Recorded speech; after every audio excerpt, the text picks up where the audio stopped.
जय जय रामकृष्ण हरी. मी हरिभक्तपरायण सागर महाराज भोंडे आपल्या सर्वांचं बोलकी बैठक या यूट्यूब चॅनलवर सहर्ष स्वागत करतो. मित्रांनो, तुम्ही जर आमच्या बोलकी बैठकला सबस्क्राईब केलं नसेल तर नक्कीच यूट्यूब चॅनलला सबस्क्राईब करा. बोलकी बैठक या इंस्टाग्राम पेजला फॉलो करा. आज आपल्यासोबत आहेत शेगावचे गजानन बाबांचे निस्सीम भक्त. म्हणजे खऱ्या अर्थानं त्यांची व्हिडिओ बघून अनेक लोक शेगावला आल्यानंतर भाऊंना फोन करतात. असे एक आगळं वेगळं व्यक्तिमत्व श्री रणजित भाऊ गोरले आपल्यासोबत आहेत. दादा, आपलं आमच्या बोलकी बैठक या यूट्यूब चॅनलवर सरसे स्वागत करतो. सप्रेम जय गजानन. दादा, मला तुझ्या आयुष्याबद्दल बोलायचंय. तुझं लहानपण कसं गेलं, अभ्यास वगैरे कसा होता? माझं लहानपण तर म्हणजे आमच्या घरची परिस्थिती तर एकदम हालाकीची होती. आणि अभ्यासाचं जर म्हटलं तर अभ्यासात मी सगळ्यात एवढं वर्गात कोणीच नसेल तेवढं मी सगळ्यात म्हणजे मला वर्गातून बाहेर काढून देत. माझ्या आईला बोलवत शाळेमध्ये, आईला खूप बोलत. टीचर जे आहे आमचे ते खूप जास्त आईला हे करत. पण अभ्यास वगैरेची तर मला काही आवडच नव्हती. आणि माझं एक पहिल्यापासून लहानपणीपासूनच एक असं ध्येय होतं की आपल्याला काहीतरी आध्यात्मिक क्षेत्रातच काहीतरी करायचं आहे, किंवा मग आध्यात्मिकदृष्ट्या आपलं कुठेतरी नाव जोडलं गेलं पाहिजे. अध्यात्माला घेऊन आपली ओळख निघाली पाहिजे, हेच माझा उद्देश होता. शिक्षण कसं झालं? शिक्षण माझं इंजिनिअरिंगचं फर्स्ट इयर झालं. आणि मग माझ्या बाबाची तब्येत खराब झाल्याच्यानं मग मी ते सोडून दिलं. जास्त काही त्याच्या हे लागलो नाही मी. बरं, मला प्रश्न असा विचारायचा आहे की शेगावला राहतो म्हणजे संतनगरीमध्ये राहतो, काय अनुभव आहे शेगावचा? शेगावचा तर अनुभव म्हणजे मी शब्दात वर्णन नाही करू शकत असा आहे की पाहता काय लोकांना जवळही लाभली काशी. काशीला जाण्याची गरज नाही. जेव्हा तुम्ही शेगावले आहात तुम्हाला दुसऱ्या तीर्थाची गरजच नाही आहे. कारण की आपलं शेगाव एवढं लहानसं गाव आणि त्याची दखल जर देशाच्या बाहेर घेतल्या जाते आणि आपण जर त्या जागेवर जन्माला आलो तर याच्यापेक्षा मोठी भाग्याची गोष्ट तर काही नसणारच आहे. आपल्या विदर्भाची पंढरी म्हणून शेगावला ओळखल्या जातं. महाराष्ट्रच नव्हे, भारतच नव्हे, जगभरामध्ये शेगाव संस्थांची आगळी वेगळी ओळख आहे.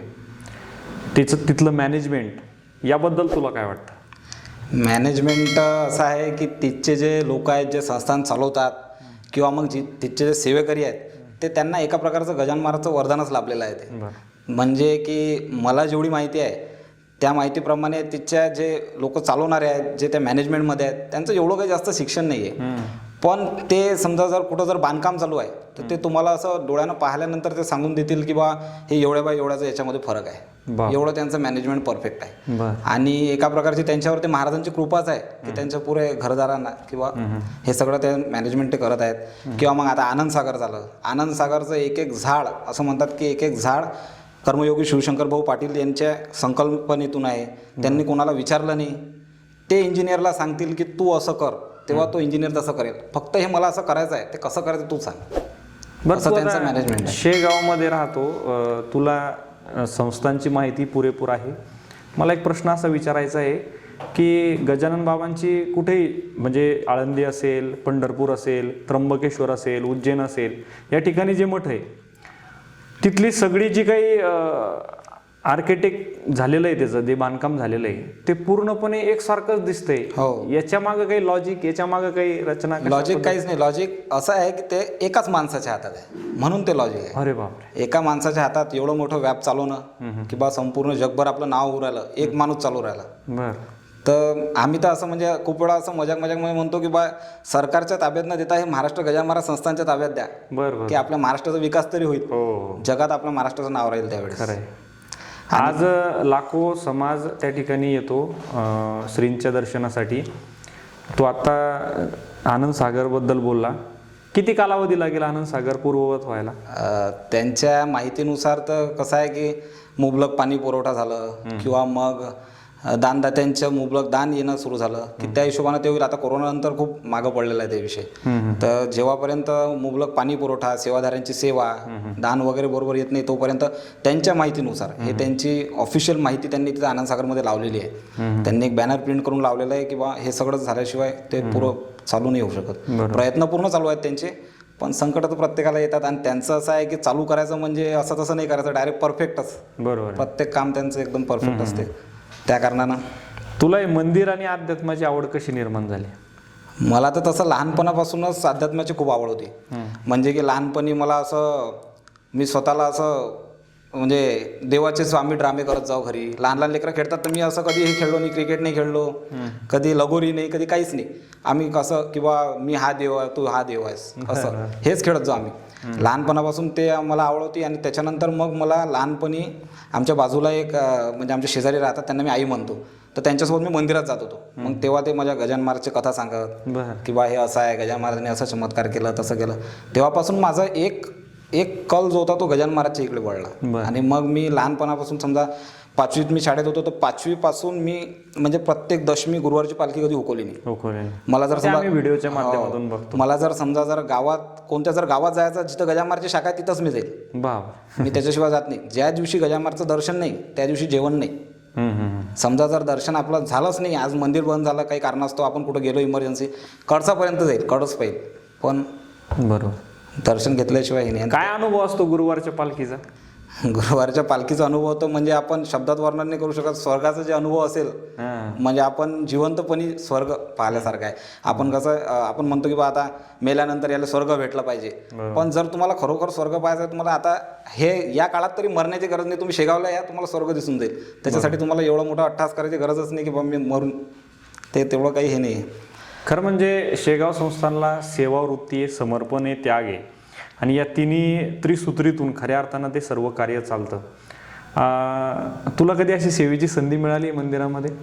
नाही, ते कसं असते की त्यांनी असं खेडेपाडे त्यांचे डिसाईड केलेले आहेत की त्या खेड्यापाड्यांना त्यांचे म्हणजे आता तिथंच तर एवढे 50-50 हजार सेवादारी वेटिंगवर आहेत. आणि त्याच्यात कसं आहे की आपल्याला माहिती आहे की आपलं शेगावचा नंबर लागूच नाही शकत. बरोबर. प्रॉपर शेगावचे लोक फार कमी आहेत तिथं, फार कमी. आणि जे समजा त्यांचे सेवेकरी आहेत तेही बाहेरगावीचेच आहेत.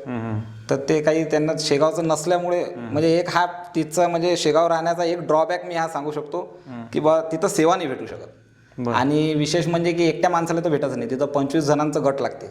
25 जणांचा गट असल्यावरच तिथं सेवा भेटते, त्याच्याशिवाय सेवा नाही मिळू शकत. तो अध्यात्मात आहे, मित्रवर्ग फार असतो आपला प्रत्येकाचा. आता तुझं वय फार लहान आहे, मला हे विचारायचं आहे की तुला असे कोणी लोक चिडवतात का बा तू अध्यात्मात आहे काय, तू ते याच्या कीर्तनामध्ये जाऊन बसतो काय, ते मंदिराचं दाखवतो, असं कधी आलाय असा प्रसंग? हो, प्रसंग तर आलाय, पण त्यांना आपल्याला फेस करता आला पाहिजे ना. आपण आपल्या धर्माचं भूषण किती सांगू शकतो, आपण गजानन महाराजांबद्दल किती सांगू शकतो की बा त्याची मानसिकता आपण पलटवता आली पाहिजे आपल्याला. की बा तू जर मला चिडू राहिला, पण तू हे समजून घे की महाराजांचं असं असं चमत्कार आहे.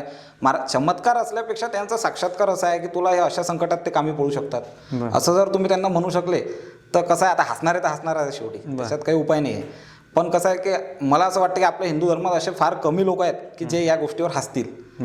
ह्याच्यावर असतात की तो टिक्का लावतं, शेंडी, पण आता ते तर वारकरी संप्रदायाचं भूषण आहे, टिक्क्याशिवाय काही त्याच्यावर हे नाही. म्हणून मी त्याच्यात काही कधी खचूनही गेलो नाही आणि कधी मी हा माझा निर्णय बदलण्याचा हे विचार केला नाही, प्रयत्न. हां, कारण की मी ते ज्याच्यावर ठाम आहे त्याच्यावर ठाम आहे. तू एवढी सेवा करतो, मंदिरात जातो, गुरुवारची पालखी चुकवत नाही, आणि नित्यनेमाने आम्ही व्हिडिओच्या माध्यमातून बघत असतो. गजानन बाबांची काही अनुभूती तुझ्या जीवनामध्ये? गजानन महाराजांची अनुभूती जर म्हणायचं झालं तर आता कसं आहे की त्यांनी विहिरीला पाणी लावलं. आता अशी अनुभूती तर आपल्याला येऊ शकत नाही. अनुभूती जर तुम्हाला घ्यायची आहे तुम्हाला मनापासूनच घ्यावी लागेल. आता समजा माझे बाबा वारले 5 वर्षाआधी. 5 वर्षाआधी बाबा जेव्हा आमचे बिमार पडले तेव्हा माझ्याजवळ काही काम वगैरे नव्हतं. माझी आई बाजारात भाजीपाल्याचं दुकान लावत जाय. अरे बापरे. आणि मग त्याच्यानंतर असं झालं की बाबा बिमार पडले. आमची कंडिशन एवढी खराब होती की मला अशी सवय आहे की मी झोपेतून उठता बरोबर बिना तोंड धुता मला चहा प्यायची सवय. मी सकाळी उठलो की मला चहा जेव्हा लोक नाही भेटत तेव्हा लोक मी जागेवरून हलवू नाही शकत. मग मी आईले एक वेळा झोपेतून उठलो आणि आईला म्हटलं की आई चहा. आई म्हणे अरे चहा केला असता पण साखर दूधच नाही ना. एवढी आमची म्हणजे एवढी कंडिशन खराब होती. पण मग त्याच्यात मग कसं आहे बाबा बिमार पडले, आईची एक तर गजानन महाराजची कृपा अशी झाली, कोरोना लोकांसाठी जरी समजा एक श्राप असला पण आमच्यासाठी अशी कृपा झाली की कोरोनामध्ये लोक आमच्या घरी येत भाजीपाला घ्यायला. सगळे दुकानं बंद होते तर आमचा धंदा खूप चांगला चाले. आणि मग त्यामुळे मग आमचं घर वगैरे चालायला लागलं. मग शेवटी बाबा एकदम सिरियस झाले आणि कोरोना समजा संपत आला होता. तर त्यावेळेस मला शेगावचे ज्ञानेश्वर दादा पाटील म्हणून एकदम देवदूत लाभले. म्हणजे माझ्या बाबांचे त्यांचे परिचय होते. त्या कारणाने मी त्यांच्याजवळ गेलो, नाना मला काम पाहिजे. मग त्यांनी मला काम दिलं. वरून माझे बाबा 2-3 वर्ष समजा ॲडमिट राहिले. तर त्यांनी कमीत कमी 10 लाख रुपये खर्च लागला असेल. ते खर्च आपल्याजवळून घेतलं नाही. अकोल्याला ट्रीटमेंट करायला लागली, ते खर्च घेतलं नाही. मग आता चमत्कार किंवा साक्षात्कार म्हणायचा झाला तर ज्ञानेश्वर दादा पाटील मला लाभले हे साक्षात्कार आहे आणि तेच माझ्यासाठी गजानन महाराज आहेत. म्हणजे या युगातले म्हटायचं झालं तर. कारण की कसं आहे की आता गजानन महाराज स्वतः तर येणार नाही आहेत, पण ते कोणाला ना कोणाला त्यांनी माझ्या मदतीसाठी पाठवलं आणि माझे काम असे एका प्रकारे मार्गी लागत गेले. कधी काही संकट आला नाही किंवा मला असं कधी झालं नाही की बाबा गेल्यावरही आम्हाला कधी उपाशी झोपा लागलं, आता घर कसं झाली, असं कधी झालं नाही. संघर्षाची कहाणी तुझी आहेस, पण मला असं विचारायचं आहे की आम्ही व्हिडिओ बघतो आणि तू कधी प्रसन्न मुद्रेने लोकांसमोर त्या व्हिडिओच्या माध्यमातून जातो. व्हिडिओ बनवण्याची कल्पना कधी सुचली? व्हिडिओ बनवण्याची कल्पना तर जशी प्रत्येकाला सुचते की बा आपण या क्रिएटरसारखं झालं पाहिजे, त्या क्रिएटरसारखा.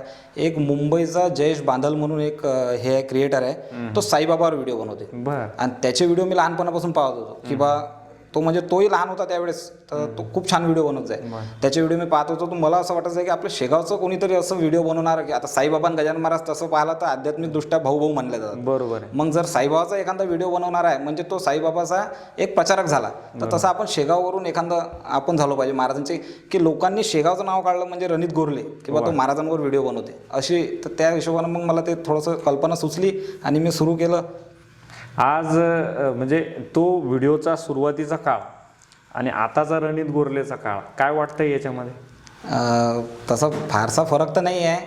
कारण की मी कसं आहे की आता व्हिडिओचं जर तुम्ही म्हणायला गेले तर आपण आता व्हिडिओमध्ये गेले म्हणजे तुम्ही जीवनात काहीतरी बदल केलं किंवा मग तुमचं आयुष्य एकदम कटिबद्ध झालं असेल, तंतोतंत तुमचं दिनक्रम तंतोतंत, असं माझं काहीच नाही. जे माझं समजा चालू आहे व्हिडिओच्या पहिले होतं तसंच आता आहे. कीर्तन, हरिपाठ हे माझं रोजचं असतेच. काकड आरती एखाद्या वेळेस कार्तिक मला काकड सकाळी उठणं जीवार येते म्हणून काकड आरती काही मी अटेंड नाही करत, पण काकड आरती वगैरे कार्तिक महिन्यातली हे सगळं तर म्हणजे बदल तर काही झाला नाही. फक्त बदल एवढंच झालं की लोक भेटतात तर खूप छान छान वाटते आणि लोक म्हणतात की बा तुम्ही महाराजांचे भक्त आहे. आता कसं आहे, आणि मी तर एक डिसाईडच करून घेतलं आहे की आमदार खासदारपेक्षा मोठं पद म्हणजे गजानन महाराजांचं भक्त म्हणतात लोक, ते खूप मोठं पद आहे. बरं, आता तू एक क्रिएटर म्हणूनच समोर लोकांच्या समोर जातोय. बरेचसे फोनही येत असतील तुला की आम्ही शेगावला आलोय. मग कसं असतं तुझं दिनक्रम की बाबा एखादा व्यक्ती आला त्याच्यानंतर? नाही, कसं आहे की आता एखादा व्यक्ती तर पहिले एखादा व्यक्ती येत होता, पण आता एखादं नाही येत. आता दिवसातून 50 व्यक्ती येतात. अरे बाबा. मग मी आता काय करतो की समजा एखाद्या व्हिडिओच्या माध्यमातून किंवा मी कधी लाईव्ह आलो इंस्टाग्रामवर किंवा मग एखाद्या रीलमध्ये किंवा कॉन्टॅक्ट झाला त्यांचं, तर मी त्यांना सांगून देतो की बा तुम्ही संध्याकाळी 4 वाजता या. म्हणजे 5 ते 6 हरिपाठ असते, मी हरिपाठाला जात असतो. 4 ते 5 मी त्यांना टाइम देतो. आणि त्याच्यानंतर जर तुम्हाला भेटायची इच्छाच असेल तर तुम्ही 4 ते 5 येऊ शकता. मग कारण की आता माझंही कसं आहे दिनक्रम आहे, मी ते डिस्टर्ब करून आता नाही. असं जर म्हटलं तर मग 5-5, 10-10 मिनिटांना फोन चालू राहतात, तुम्ही मंदिरात आहे. मग मला मंदिराचे चक्कर करत राहते. तसं काही नाही आहे, प्रत्येकाला टाइम देण्याचा प्रयत्न करतो. पण आता हे सगळं अध्यात्म, हे सगळ्या गोष्टी सांभाळत असताना जॉबही करतो. हो. कसं सांभाळतो हे सगळं? जॉबचं आता कसं आहे की माझी कधी डे शिफ्ट असते, कधी नाईट असते. हॉस्पिटलला जॉब? हो, हॉस्पिटलला, माऊली मल्टी स्पेशालिटी हॉस्पिटल शेगावचं. तर तिथं कधी डे शिफ्ट असते, कधी नाईट शिफ्ट असते. मग ते आपोआपच म्हणजे मी ते स्वतःला असं वळणच तसं लागलेलं आहे माझं की आता नाईट शिफ्ट जर 8 ते 8 आहे, रात्री 8 ते सकाळी 8 आहे, तर मग त्या दिवशी फक्त हरिपाठ करायचा, महाराजांची आरती करायची संध्याकाळची आणि मग ड्युटीवर चालला जायचं. आणि समजा जर डे ड्युटी आहे, सकाळी 8 ते रात्री 8 आहे, तर मग 8 ते 9 पंचपदी असते किंवा 8 ते 10 कीर्तन असते. मग कीर्तन अटेंड करायचं. ते असं ते पूर्ण ते ठरलेलंच आहे. ते एवढ्या कमी वयामध्ये तुला अध्यात्माची आवड आहे. या आपल्या यूट्यूबच्या माध्यमातून, इंस्टाग्रामच्या माध्यमातून असणाऱ्या जे काही पब्लिक आहे यांना तू काय संदेश देशील? अध्यात्म तू कशा पद्धतीने अध्यात्माकडे पाहतो? अध्यात्माकडे मी असं पाहतो की फक्त एका प्रकारचं म्हणजे तुम्ही जरी तुम्हाला अध्यात्मात विश्वास नसेल तरी तुम्ही अध्यात्मातून एका प्रकारचं समाधान शोधू शकता. कारण की आता जसं तुकाराम महाराजांनी म्हटलं की ठेविले अनंत तैसेचे राहावे, चित्ते असू द्यावे समाधान. माझं असं जीवनाचं मी असं ठरवलेलं आहे की पैसा वगैरे याच्या इकडे लक्ष न देता समाधानाकडे लक्ष द्या. कारण की आता आपण जर आपल्या पायात जर समजा आपण सायकलला चालू राहिलो तर आपल्याला असं वाटतं आता आपल्याजवळ बुलेट पाहिजे, बुलेट आली की आपल्याला वाटतं 4 व्हीलर पाहिजे.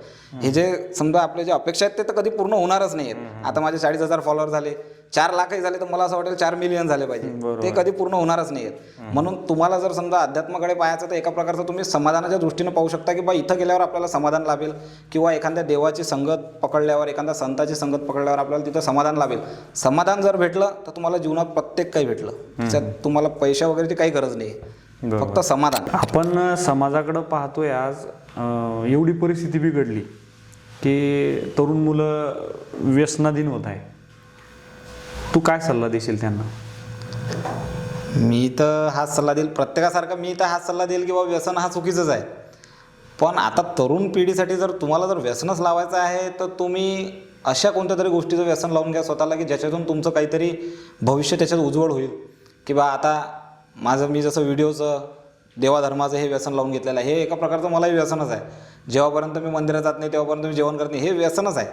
तर जर तुम्हाला व्यसनच लावायचं आहे तर तुम्हाला जीवनात जर आता कोणी असं म्हणते की वर जाऊन काय उत्तर देशील, जर तुला व्यसनच केलं नाही जीवनात काही तर मग वर जाऊन लोक देवाला काय सांगशील की फक्त मी गेलो आणि परत आलो, जीवनात काहीतरी कर. तर देवाला जर तुम्हाला व्यसनाबद्दलच उत्तर द्यायचं तुम्ही हे देऊ शकता की बा मी देवा तुझी भक्ती केली, हाच माझ्यासाठी व्यसन आहे सगळ्यात मोठा. त्याच्यापेक्षा चांगलं व्यसन तर काही होऊच नाही शकत. आता तू हॉस्पिटलमध्ये काम करतो, बरेचसे पेशंट डोळ्याने पाहत असतील की बाबा खूपच वेगवेगळ्या कंडिशनमधून ते आलेले, तर त्यावेळेस काय वाटतं तुला की बाबा या समाजाने कोणता बदल करायला तुला अपेक्षित असं वाटतं? बरोबर आहे. आता कसं आहे, सगळ्यात मोठी गोष्ट तर अशी आहे की हॉस्पिटलमध्ये सगळ्यात जास्त म्हणजे दुखलेले लोक असतात की जे आपल्या जीवनाला कावलेले आहेत किंवा मग जे परेशान झालेले आहेत. कधी कधी असं होते की आता कोण्या पेशंटची ट्रीटमेंटच 3-3, 4-4 वर्ष चालते, ना इलाजानं त्यांच्या घरचे त्यांना कावून जातात. त्यांच्या घरच्याला असं वाटतं अरे यार हे आपल्या मागे काय चालू आहे. आणि विशेष म्हणजे मेन विषय असते तो पैशाचा. आता म्हणजे मी तर हे गर्वानं सांगू शकतो की मी ज्या हॉस्पिटलला काम करतो तिथं पैसे लागतच नाहीत, ते पुरं योजनेतून आहे. एन्जिओग्राफी, बायपास सर्जरी, डायलिसिस हे सगळं योजनेतून आहे. तर खऱ्या अर्थानं ही महाराजांची कृपा आहे की बाबा मी तिथं समजा एका सेवा कार्यावरच आहे किंवा आपण कोणाकडून पैसे घेत नाही म्हणून ते सेवा कार्य समजलं जाईल. पण कधी कधी लोकांना पण असे हे वाटते की देवाने बाबा याच्या जीवनात एवढं दुःख कशासाठी दिलं, कशासाठी. कारण की कसं आहे, एखाद्या वेळी एखादी आजी असते, म्हातारे आजोबा असतात, ते आजी आता कसं आहे रात्री ते आबा आजीच आहेत, आबा पेशंट आहेत, आजी रात्री एकटी रडत बसते. ते पाहता वेळेस मला कसं आहे, मला तर माझे जुने दिवस माझ्या बाबाचे आणि आईचे आणि हे दिवस आठवतात. पण कसं आहे की एक प्रकारे आता मी कधी पेशंटसोबत जाऊन बोलतोय की आजी काय झालं तुम्हाला, मला असं वाटतं की आपलीच आजी आहे काय. मग आजी तुम्हाला काय झालं, काही नाही माझा मुलगा आहे. मी म्हटलं तुम्हाला मुलगा वगैरे नाही का, मुलगा आहे पण तो आला नाही. म्हटलं काहून, तो घरी आहे, बायको वगैरे घरी असते. मग तो म्हणे की तूच जाय. अशा वेळेस असं वाटतं की कुठेतरी यांचे संस्कार कमी पडले की मुलाला कुठेतरी चुकीचं हे झालं. म्हणून अध्यात्मात आल्यानंतर जे काही आपले पावलं आहे ते निश्चितच योग्य दिशेनं मार्गक्रमण करतात, योग्य दिशेनं आणि भावनिक दिशेनं. हां, जे अध्यात्माला जोडलेले नाही ते लोक भावनिक नसतात. सहसा मी पाहिलेलं आहे तेवढं. लोकांचं काय दृष्टिकोन आहे ते मी नाही सांगू शकत, पण माझ्या दृष्टिकोनातून मी जेवढं पाहिलं तर अध्यात्मात जोडलेले लोकच भावनिक असतात. जे अध्यात्मामध्ये नाही आहेत ते कधीच मनापासून विचार नाही करतील, भांडणं करतील, कोणाला चाकू मारायच्या वेळेस ते विचार नाही करत. अध्यात्मावाला विचार करते की याच्या मागे घरदार असेल किंवा मग हाही आपल्यासारखा मनुष्य आहे, आपण कसं काय याचा घातपात कसं करा. म्हणून ते जेव्हापर्यंत तुम्हाला अध्यात्माची जोड लागत नाही तेव्हापर्यंत तुमच्या हातून चुकीचे कामं होतील, व्यसनाधीन होसाल, हे सगळं आहेच. पण कुठेतरी एक प्रकारची भीती असते मनात, ते अध्यात्माची भीती असली पाहिजे. तुझ्या दृष्टिकोनातून अध्यात्माची व्याख्या कशा पद्धतीनं तू पाहतो अध्यात्माकडं, आणि जे काही अध्यात्म आहे समजून घ्या. आता बरेच लोक म्हणतात आम्ही देवाची पूजा करतो, देवाचं दर्शन घेतो, आमच्या गळ्यामध्ये पवित्र तुळशीची माळ आहे, किंवा बरेचसे लोक वेगवेगळ्या साधना करतात. याला अध्यात्म म्हणतात का अध्यात्माची डेफिनेशन याच्यापेक्षा वेगळी? अध्यात्माची डेफिनेशन जर सांगायची झाली तर सगळ्यात मोठा गैरसमज तर हा आहे आपल्या हिंदू धर्मातला, झेंडा घेऊन फिरणं हा अध्यात्म नाही. झेंडा घेऊन फिरणं किंवा मग तुम्ही हिंदू मुसलमान करणं हे अध्यात्म, म्हणजे लोकांच्या दृष्टिकोनातून काय असेल ते मला माहीत नाही, पण माझ्या दृष्टिकोनातून हे अध्यात्म नाही आहे. अध्यात्मच जर तुम्हाला पाहिजे तर तुम्ही ज्ञानेश्वरीचं पारायण करू शकता, तुम्ही गीता वाचा. आता असे खूप सारे लोक आहे. आता तुम्हाला माहीत असेल की बा मागे राम मंदिराची मूर्ती स्थापना झाली त्यावेळेस 22 डिसेंबर होती बहुतेक. तर 22 डिसेंबरला लोकांनी की झेंडे गाडीवर लावून फिरू राहिले, जागोजागी रामाची मूर्ती आहे चौकात. पण मी त्याच्यात एक पाहिलं की रामाची आरती कोणालाच पाठ नाही. रामाची आरती अजून कोणाला माहिती नाही की रामाची आरती कोणती असते. ऐक बा राम राया तुझ्या वंदितो पाय, कोणाला माहिती नाही. म्हणून मला असं वाटतं की जर तुम्हाला अध्यात्मच करायचं आहे, हिंदूच करायचं आहे, तर पहिलं तुम्हाला हे पाहावं लागेल की आपल्याला त्याच्यातलं ज्ञान किती आहे. आपल्याला रामायण माहीत आहे काय, रामायण मधले सगळे कॅरेक्टर आपल्याला माहीत आहे काय, महाभारत माहीत आहे काय, तेव्हा तुम्ही अध्यात्म चांगल्या दृष्टीनं पाहू शकता. किंवा मग तुम्ही धर्माच्या नावावर फक्त तलवार घेऊन फिरत असाल तर त्याला अध्यात्म ते गुंडागिरी झाली. खरं म्हणजे तू खूप सुंदर या ठिकाणी विवेचन केलं की बरेचसे मुलं पाहतो आपण की शिवजयंती आलं की झेंडे लावून फिरतात, रामनवमी आली की झेंडे लावून फिरतात. आणि अंतरंगामध्ये त्यांचं अध्यात्म त्यांचं मुरलेलं नाही, त्यांना देवादिकांशी काही घेणं देणं नाही. इन मीन रामनवमीच्या जयंतीमध्ये डीजे लावून जयंती साजरी करावी? नाही, रामनवमी साजरी करावी, शिवजयंती डीजे लावून साजरी करावी? बिलकुल नाही. खऱ्या अर्थानं तर डीजेचं तर एकदम म्हणजे तो आपल्या धर्माचा सगळ्यात मोठा तोच नुकसान आहे की आपण डीजे लावतो. कारण की टाळ मृदंगासारखा आनंद हा डीजेवर येऊ शकत नाही. टाळ मृदंगात ते बोल वाजणं, ते टाळांचा आवाज, त्याच्यात पावल्या करण्यापेक्षा मला तर हे आवडते की बा डोळे बंद करून त्यांचं फक्त ऐकणं. तो जो समाधान मनाला लाभते तो एक वेगळा समाधान आहे. आणि कसं आहे की फक्त डीजे वगैरेवर नाचून जर तुम्ही जयंत्या साजऱ्या करत असणार, असे खूप सारे लोक आहेत की जे जयंतीमध्ये जातात पण त्यांना त्या महापुरुषाचा किंवा त्या संताचा इतिहास काय तेच माहीत नाही. तेच माहीत नाही. तर मग फक्त ते तेवढं पुरतं मर्यादित नसलं पाहिजे. शो ऑफ म्हटलं जाईल. हां, शो ऑफ म्हटलं जाईल त्याला. किंवा मग आपण आपल्या धर्माचं पहिले पूर्ण ज्ञान घ्या की जर तू त्या जयंतीमध्ये नाचू राहिला डीजेवर आणि कोणी आलं की या संतांचा इतिहास काय तर ते तुला सांगता आलं पाहिजे. नाही तर मग तिथं जर तू संकोचित झाला तर मग ते काही करू नको, ते अर्थ नाही त्याला. बरोबर. ते काही नाचून घिसून काही फायदा नाही. अध्यात्म या संबंधाने बोलतोय आपण, आता आपसुकच विषय आला म्हणून बोलतो. गणपती उत्सव फार मोठ्या प्रमाणात आपल्या महाराष्ट्रामध्ये साजरा केला जातो. तुला असं वाटत नाही की थोडं ज्यावेळेस लोकमान्य टिळकांनी गणेश उत्सवाची सुरुवात केली, सार्वजनिक गणेश उत्सव मंडळाची, त्यांचा तो उदात्त हेतू होता की समाज एकत्रित यावा आणि समाजाने कुठंतरी एक चांगल्या विचाराचं श्रवण करावं, चांगले विचार आपल्या जीवनामध्ये अंगीकारावे. आणि आताचं चित्र पाहिल्यानंतर काय परिस्थिती वाटते? आताचं चित्र, लोकमान्य टिळकांनी समाज एकत्रित करण्याकरिता गणेशोत्सव सुरुवात केली. आज असं आहे की आज एकामेकाच्या मंडळामध्येच भांडणं आहेत. हा मंडळ बाजूला आणि तो मंडळ बाजूला, ते दोघांचेच भांडणं आहेत. बरोबर. बाकीचे लोकच बाजूला राहिले, आपण आपल्यामध्येच भांडणं करू राहिलो. हा विषय चुकीचा आहे. जर तुम्हाला समजा मंडळ स्थापनच करायचं आहे, गणपती बसवायचाच आहे, तर प्रत्येक मंडळाला सोबत घेऊन तुम्ही हे करू शकता.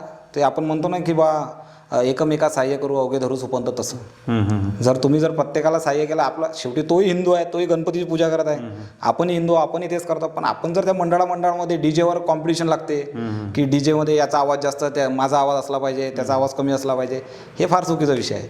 जर तुम्हाला कॉम्पिटिशन करायचीच आहे तर तुम्ही मग तुमच्या विचारांची कॉम्पिटिशन करू शकता किंवा तुमचे आध्यात्मिक विचार कुठपर्यंत जोडतात.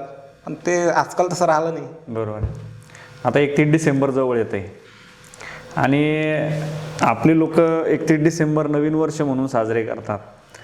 पण आता 31 डिसेंबर आणि नवीन वर्षाची व्याख्या बदलत चाललेली आहे. तरुण मुलं बेभानपणे एखाद्या बारवर पडलेले असतात, हॉटेलवर पडलेले असतात. यांच्याबद्दल तुला काय वाटतं आणि काय त्यांना सांगू इच्छिल? यांच्याबद्दल तर मी सगळ्यात चांगलं सांगू शकतो की बा जर 31 डिसेंबरवर आळा घालायचा, समजा त्याच्यातल्या व्यसनावर किंवा त्या रात्री लोक दारू पिऊन पडलेले असतात, त्याच्यावर जर आळा घालण्याचं सगळ्यात मोठं काम जर कोणी करत असेल तर ते गजानन महाराज संस्थान शेगाव. कारण की 31 डिसेंबरला गजानन महाराजांचं मंदिर हे रात्रभर खुलं असते. भक्त रात्रभर लाईनीत असतात, रात्र लाईनीतच निघून जाते. सकाळी 1 तारखेला गजानन महाराजांचे दर्शन होतात. यापेक्षा तुम्हाला आणखीन काय पाहिजे? म्हणजे ते कसं आहे की बा ते एका प्रकारचं तुमचं जीवन, म्हणजे वर्षाची चांगली सुरुवात त्या वेळेस होऊ राहिली. त्याच्यापेक्षा आणि 31 डिसेंबरचा असं आहे की यावेळेस ते एकादशी आहे. हो. तर यावेळेस लोकांनी पहिले लक्षात घेतलं पाहिजे की यावेळेस जे व्यसनाधीन आहेत त्यांनी 29 तारखेला 31 डिसेंबर साजरी करून घ्या, पण मग एकादशीला. बरोबर. खरंच खूप सुंदर संवाद या ठिकाणी संपन्न झाला. आणि निश्चितच अध्यात्मातल्या ज्या काही बारीक सारीक गोष्टी की ज्याने आपल्या आयुष्यामध्ये खूप मोठे बदल होतील, अशा आध्यात्मिक गोष्टी रणित भाऊंनी आपल्याला सुंदर पद्धतीने सांगितल्या. मी भाऊ तुमचे पुनश्च एकदा हार्दिक आभार व्यक्त करतो की आपण या ठिकाणी वेळात वेळ काढून आम्हाला या व्हिडिओच्या माध्यमातून लोकांपर्यंत हे सगळं घेऊन जाता आलं. त्याबद्दल मी पुनश्च एकदा तुमचे हार्दिक आभार व्यक्त करतो. भेटूया लगेचच आपल्या नव्या भागामध्ये लवकरच.